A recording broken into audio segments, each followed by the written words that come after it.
Unfair dyan na ning kalibutan, oy. Kung gwapo gani gipaningot, ingnon na yung hat. Kung pangit gani, ingnon na yung lood. Naapay uban din ang magpatato. Kung gwapo gani, ingnon na yung call. Pero kung pangit, ingnong adik. Naapay mga babae o gwapo ang mototok, kiligon na yun. Pero batig naong, ingnon na yung manyakis. Og tapdan pa do gwapo, sulmit na na yun ang tawag. Pero og pangit, hold upper. Naunsa gud ka diha, Edgardo? Nabuang ka na? O tanawara, og magyaw-yaw tang maurang usa, nabuang na. Di pwedeng, nagbagot-bot lang.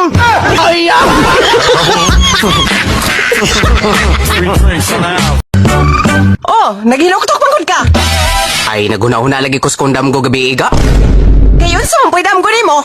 Hapit lagi ko na kumahog, sabog kayong pangpang. Unya, Mayo na lang gani, kay wa ko madayon sa pagkahagbong. kay nga naman. Ay, nakagunit man kog sagbot nga labong. Bantugay ra di ay. Nga naupaw na nigmaayo akong atubangan.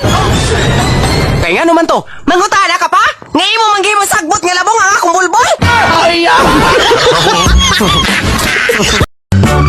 Pre, unsa may mong pilion? Kwarta o asawa? Anha na lang ko sa kwarta, pre, oy. Nga naman. Kaya ang kwarta man gud, pre, kung imong ipautang, magkadugay, magkadagko ang interes. O asawa day, pre. Da, kung asawa man gud, pre, mawad ang tag-interes. Kay dili man sila sila mahunong og pangayo. Hangtod nga mahurot ang atong kwarta.